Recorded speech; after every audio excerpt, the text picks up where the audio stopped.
Cleaner's black daughter is teased by engineers until she repairs a 10LD. Engine, hey princess, how about cleaning? Properly this time as your father as.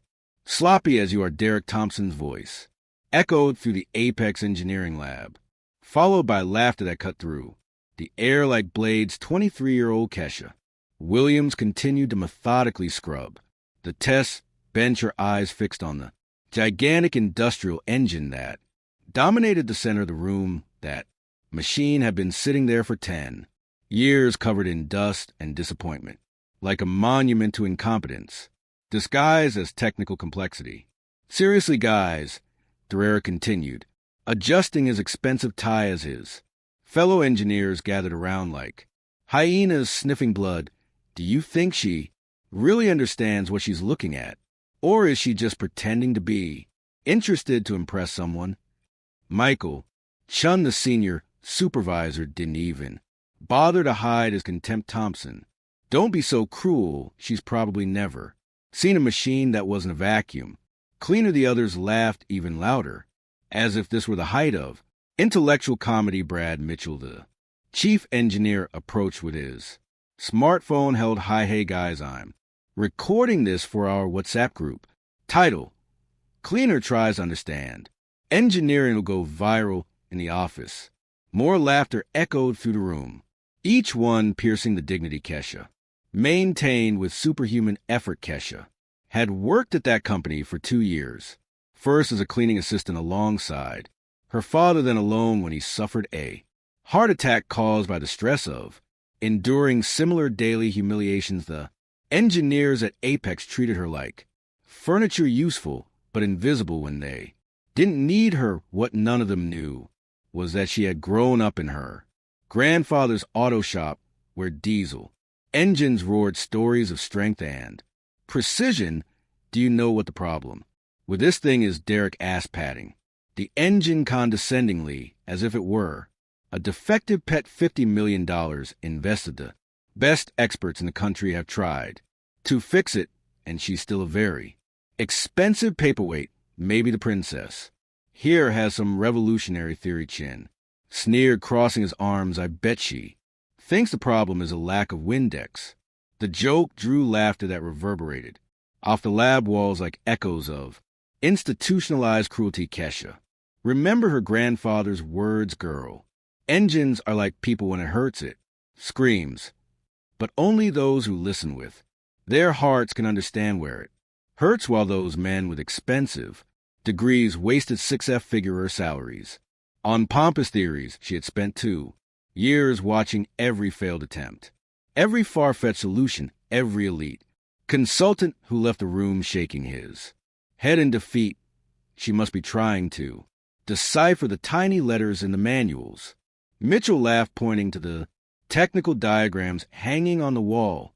Poor thing, she probably can't even read properly. Typical of those people. The pause before the word people was loaded with a venom that everyone understood perfectly. Kesha felt her blood boil, but she kept her hands steady on the cleaning cloth, because sometimes silence is the most powerful weapon against ignorance armed with arrogance. Hey, Williams, Derek shouted, now using her last name as if it were an insult. Stop pretending you know anything and finish cleaning. We have an important meeting with investors in an hour, and they can't see this there in front of all the contemptuous stares. Kesha stood firm like someone guarding a secret too powerful to be revealed before the right time, because what those men in their expensive suits didn't know was that sometimes the solution to complex problems is right in front of your eyes, hidden behind the prejudice of those who refuse to see beyond their own limitations. If the story of prejudice and underestimation touched your heart, don't forget to subscribe to the channel to find out how a simple cleaning lady would turn the arrogance of these engineers into their greatest professional humiliation. Make her clean the executive bathroom too, Derek Thompson ordered on the phone, loud enough for Kesha to hear from the hallway. If the princess wants to stick her nose where it doesn't belong, she might as well be useful. The following days turned into a systematic campaign of humiliation Michael Chum began, accidentally leaving spilled coffee cups.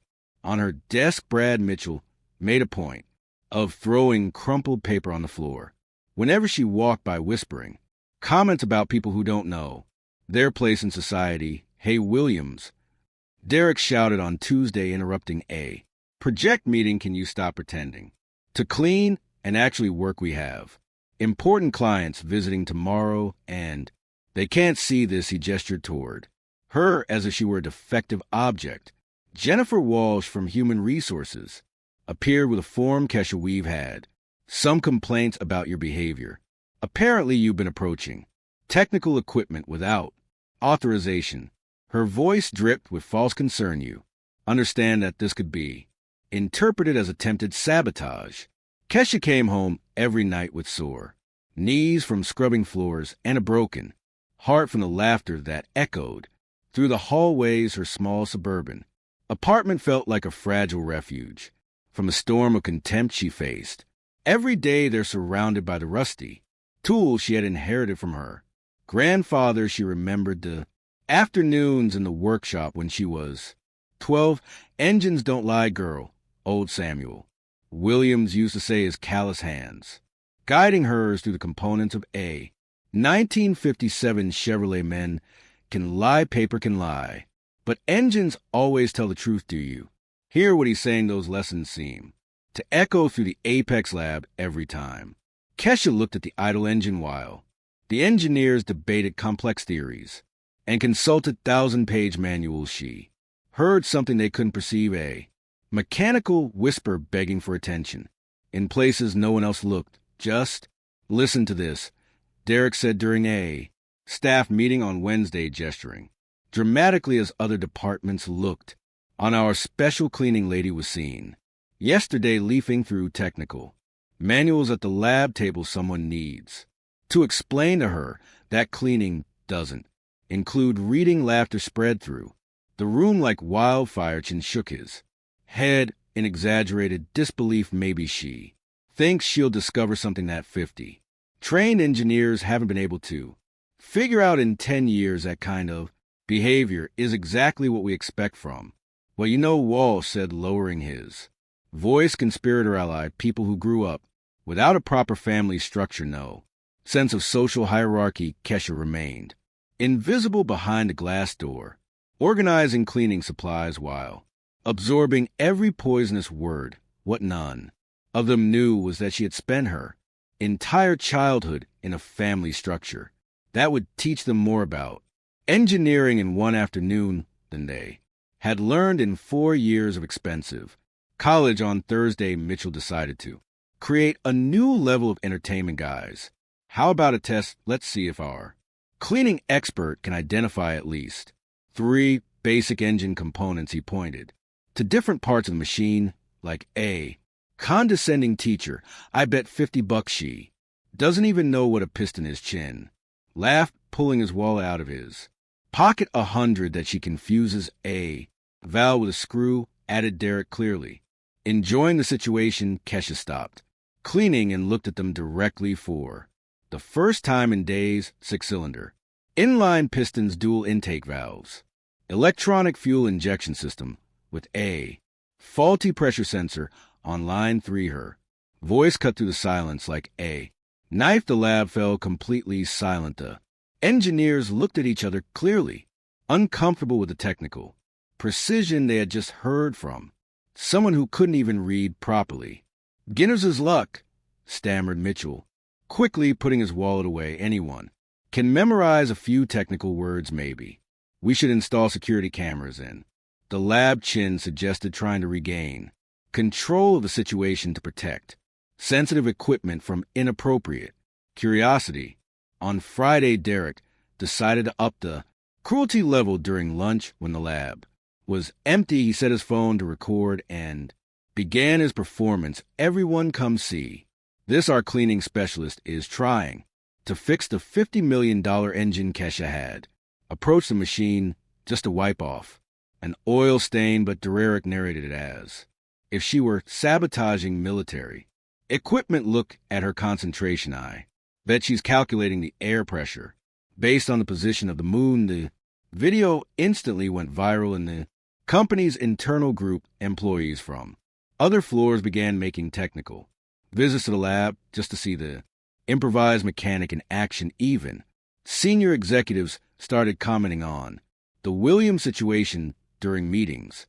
"Did you see that hilarious video?" asked Amanda Foster, director of marketing, during an executive meeting. "At least we know our cleaning equipment is interested in the job." But while everyone laughed, none of them noticed what was really going on. Kesha wasn't trying to fix anything at that moment. She was observing, cataloging, memorizing every detail that those experts had ignored. During 10 years of million-dollar failures, each new humiliation only strengthened something inside her that her oppressors couldn't see. A quiet determination fueled by the very injustice they tried to impose, like an engine being primed to fire at exactly the moment no one expected it. The weekend passed like an eternity. Kesha relived every humiliation, every laugh, every look of contempt she had received on Friday, but it was on Sunday while organizing her grandfather's tools in his small apartment that she found something that would change everything: a technical notebook that Samuel Williams had kept for 40 years as a mechanic.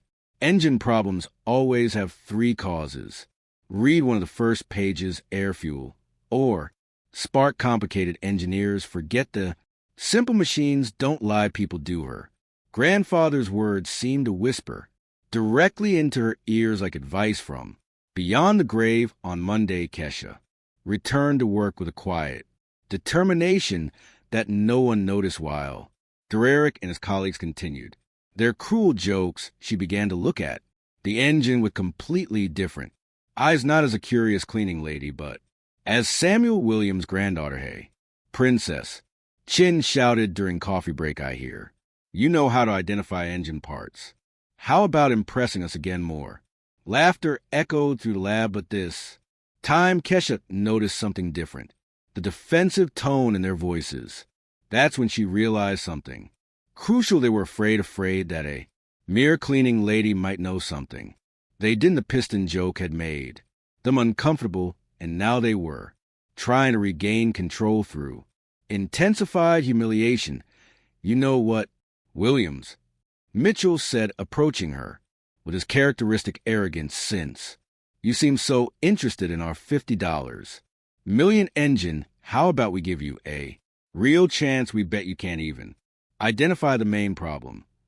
Derek clapped his hands as if he had a brilliant idea. "Yes, let's make a bet. If she can point out the problem, each of us pays $100. If she fails," he paused dramatically, "she never sets foot in this lab again." The proposal spread quickly across the floor. Within minutes, at least 20 employees had gathered in the lab to watch the cleaning lady trying to be an engineer show. Jennifer Walsh even brought popcorn as if she were going to watch a comedy movie. "Take the challenge." Expert Chen taunted, clearly convinced that Kesha would back down. "Or are you going to admit that all that confidence is just a facade?" Kesha looked around the room full of expectant, smiling faces.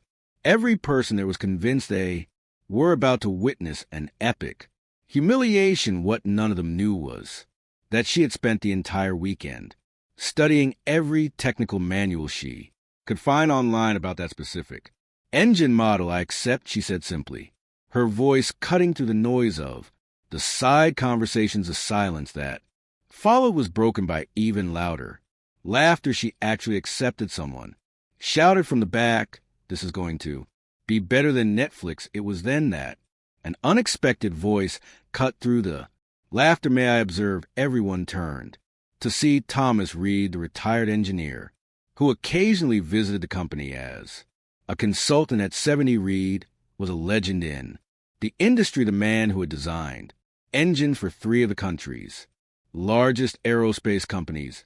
"Of course, Mr. Reed," Mitchell said quickly, clearly nervous in the presence of someone so respected. "But it's just a joke. The cleaning lady thinks she knows about engines." Reed walked slowly toward Kesha, his experienced eyes studying both her and the idle machine. What's your name? Young lady Kesha Williams, Sir Williams. Reed repeated thoughtfully, are you related to Samuel Williams, the mechanic, who worked on Fifth Avenue? Kesha's heart nearly stopped. He was my grandfather, sir. Did you know him? A genuine smile spread across Reed's face. Sam taught me more about engines than any college professor. He was the best mechanic I ever knew. He looked around the room full of surprise. Engineers, if you have half his talent. These guys are about to learn a valuable lesson. Derek and Chun exchanged glances, clearly uncomfortable with this unexpected revelation.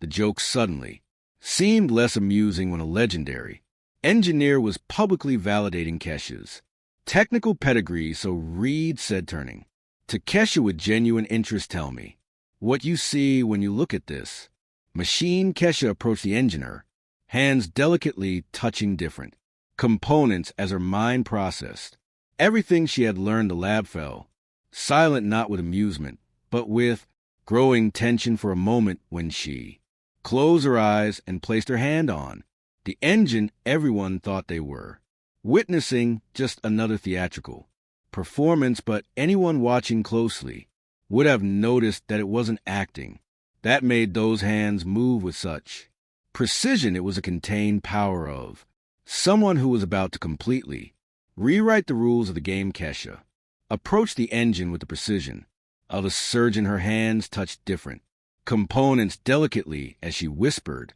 to herself, not out of nervousness, but the mental process Samuel Williams had taught her. Listen first, then look, then touch. Did you hear that? She said, turning to the stunned crowd. The engine has been trying to talk for 10 years. You just never bothered to listen. Derek Thompson felt a chill in his stomach. The confidence in Kesha's voice was completely different from the shy cleaning lady they had tortured for months. She's bluffing, he muttered to Chun, but his voice betrayed his growing uncertainty. Ka knelt down near the base of the engine and put her ear to a specific section.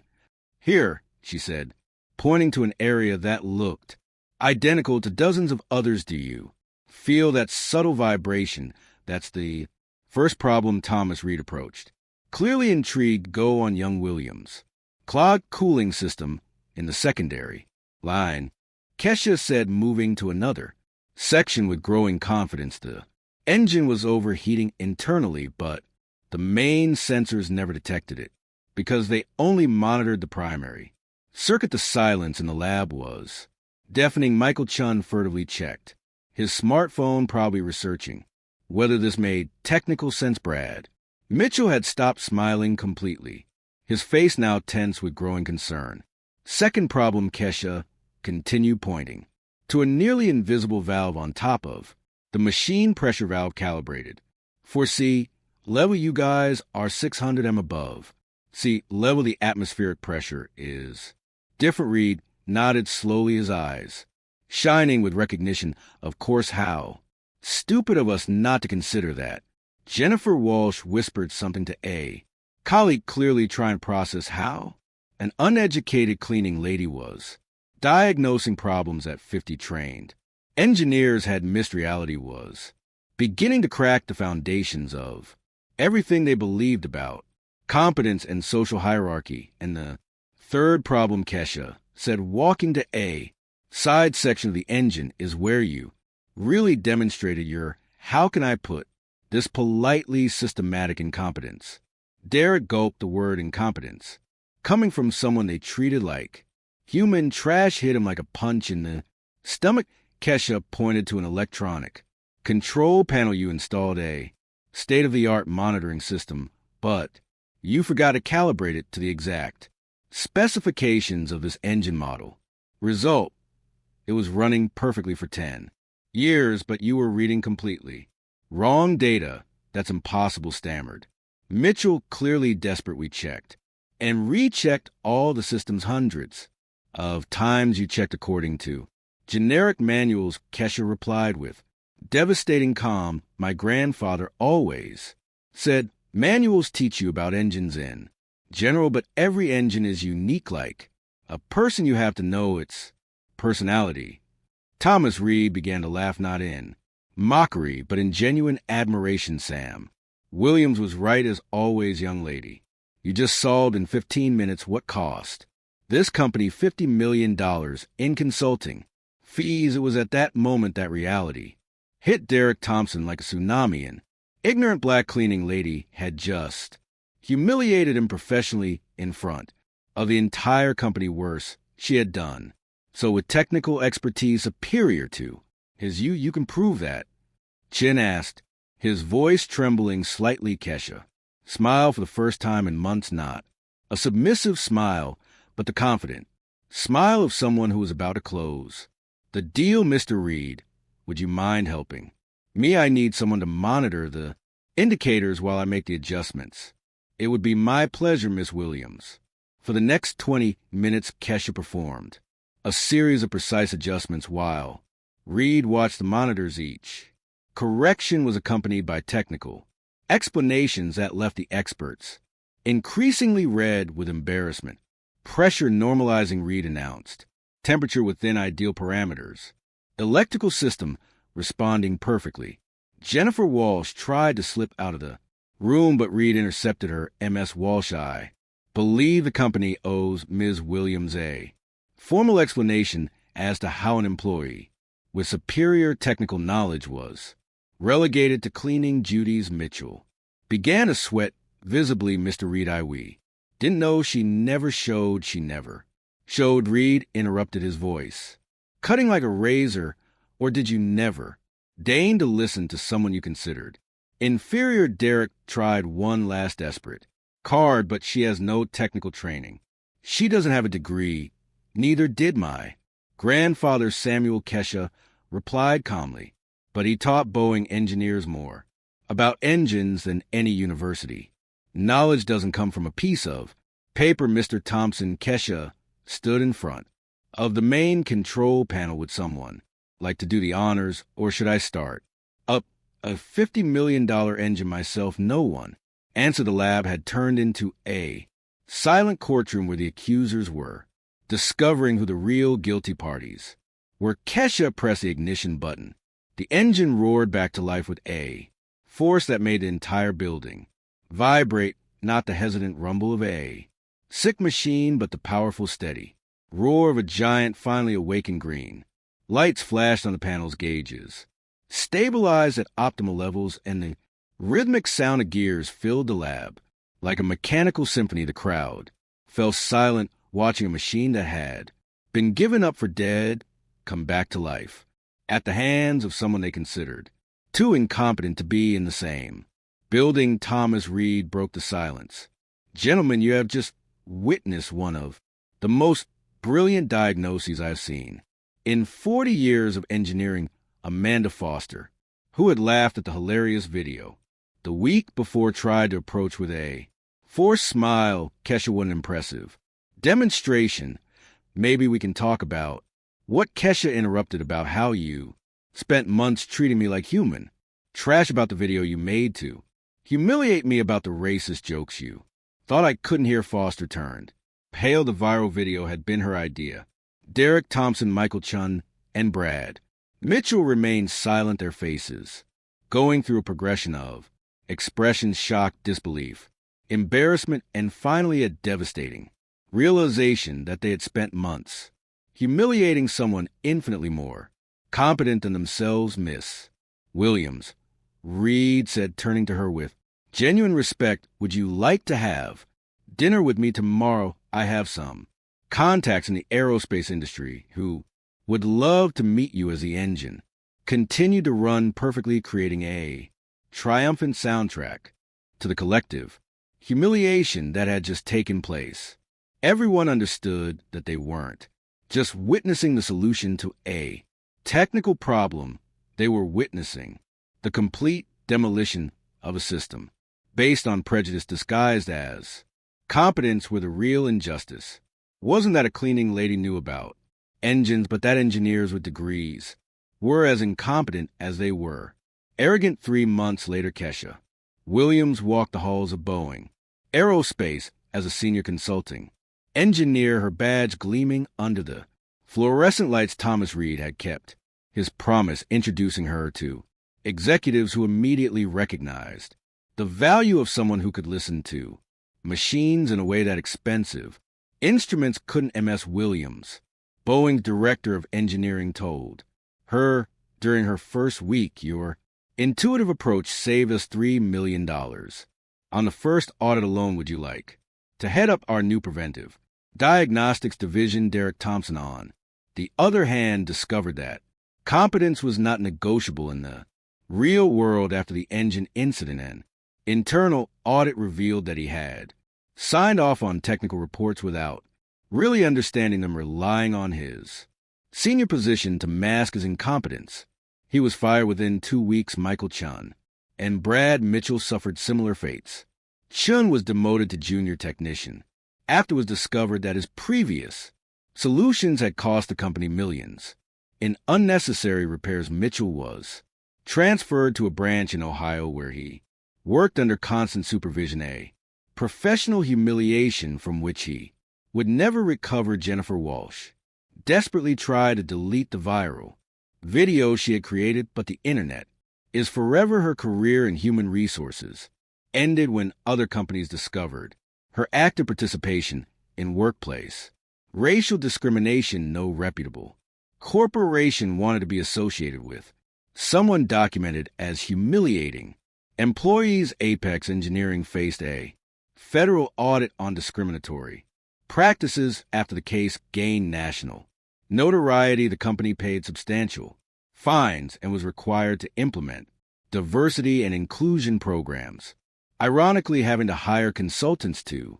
teach them what Kesha had always known: talent has no color. You know what the most ironic part is? Thomas Reed said during a celebratory dinner 6 months later. His grandfather Samuel taught me more about engines in one afternoon in 1980 than these guys learned in 4 years of college. Kesha smiled, touching the necklace that held a photo of Samuel Williams. He always said that engines are like people, you have to treat them with respect to get the best out of them.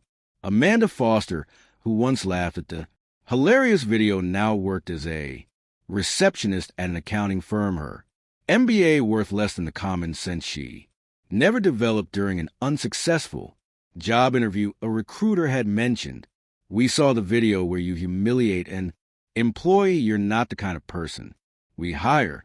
The $50 million engine had been running perfectly for 9 months, generating record profits for Apex. A discrete plaque next to the machine now read, "Prepared by Kesha Williams, intuitive diagnostician." It was a small but powerful acknowledgement. Derek Thompson now worked in a mechanic shop in the suburbs, where he ironically had to learn the hard way what Kesha had always known: that rail knowledge comes from your hands, not from diplomas. His boss, a veteran mechanic who had never set foot in a college, constantly corrected his basic mistakes. Young lady Thomas Reed said during a conference where Kesha was presenting her techniques to hundreds of engineers, "Your grandfather would be proud. You've proven that wisdom is priceless, but ignorance always comes at a high price." Kesha's talk went viral for completely different reasons. In the previous video, this time millions watched a young black woman teach engineers from prestigious universities about the importance of humility, observation, and respect, values that no degree can impart. Chin tried to enroll in one of her online courses, but was rejected. Limited spots for qualified professionals. Read the automated email, a delicious irony considering who now defined qualified. Kesha's true revenge was not to destroy other people's careers, but to build something greater than her oppressors could ever imagine. She turned humiliation into motivation, prejudice into purpose, and other people's incompetence into her own opportunity. You know what my biggest mistake was? Derek confessed to a former colleague months later. "I thought a degree was worth more than knowledge. Now I work for people who know more than me without ever having set foot in a classroom." Kesha Williams had proven that true engineering is not about memorizing formulas, but about the ability to listen Observe and respect both machines and people, and that's sometimes the best. Revenge is simply to be better than those who try to bring you down. If this story of transformation and justice touched your heart, don't forget to subscribe to the channel for more stories that prove that true talent always finds its way regardless of the obstacles that prejudice and arrogance try to impose.